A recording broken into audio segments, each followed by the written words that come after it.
Joining us now to break down all the other news of the week is great friend of the program, former White House Chief of Staff and Senior Advisor at Bondi Partners, Mick Mulvaney. Mick, great to have you here on the U.S. Report. Now, the huge news this week is that we've got a debate between Joe Biden and Donald Trump. But there's a bit of a difference. The first one is happening in June, on June 27th, much earlier than usual, and it's not going to be in front of an audience. Now, despite all this, Joe Biden looked very cocky this week, throwing down a challenge to Trump.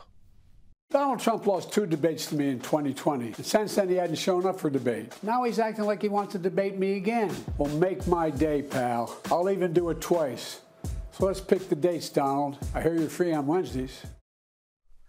Mick, I'm getting sort of like jittery from all the jump cuts there in that video. How many times did they have to take that? Yeah, I think there's probably at least 8 cuts there, James, and it does make you wonder how many times they had to shoot that to get it right. And it does set an interesting stage for the live debates. Keep in mind, there'll be no audiences, and there'll be a great deal of control over the microphones, but it will be live in June, which is much earlier than usual. And it's going to be must-see television here in the U.S. for sure, and probably in Australia as well.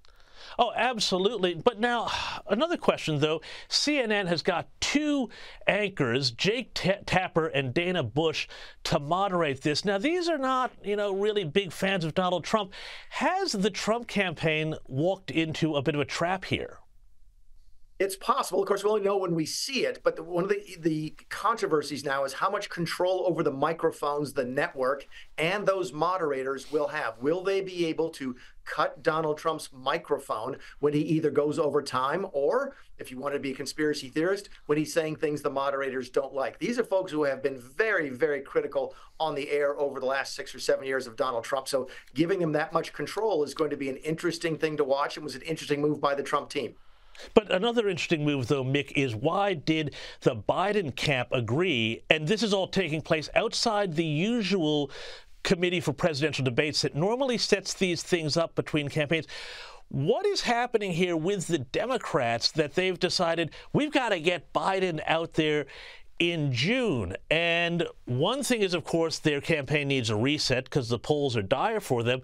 But I've heard some speculation that just maybe they're thinking, if he doesn't do well in June, there's still time before the convention or at the convention to change him out for somebody else. Mick, your thoughts on these ideas?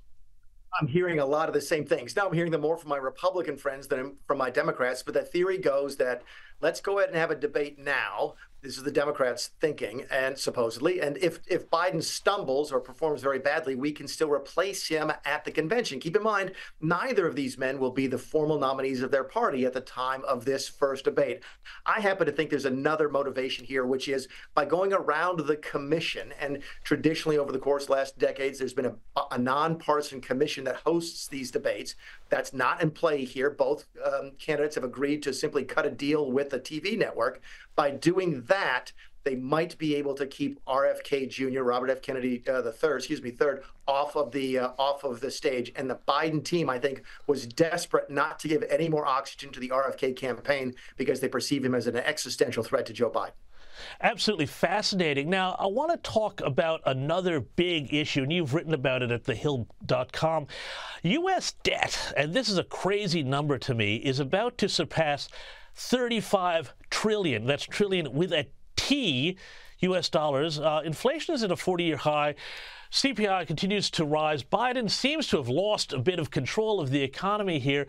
Tell us about just how dire and dangerous this situation is, and why are red lights not flashing everywhere over these numbers?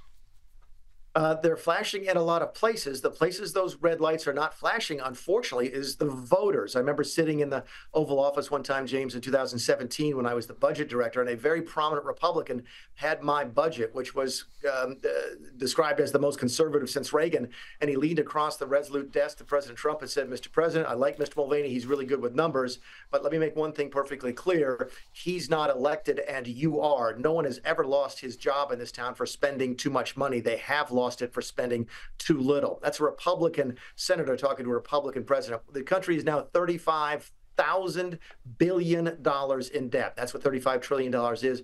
And the red lights are flashing. You're finally starting to see Wall Street pay a little bit of attention to it. You're saying international markets pay a little bit of attention to it, but still not much. The Dow Jones Industrial Average hit a historic high today of 40,000.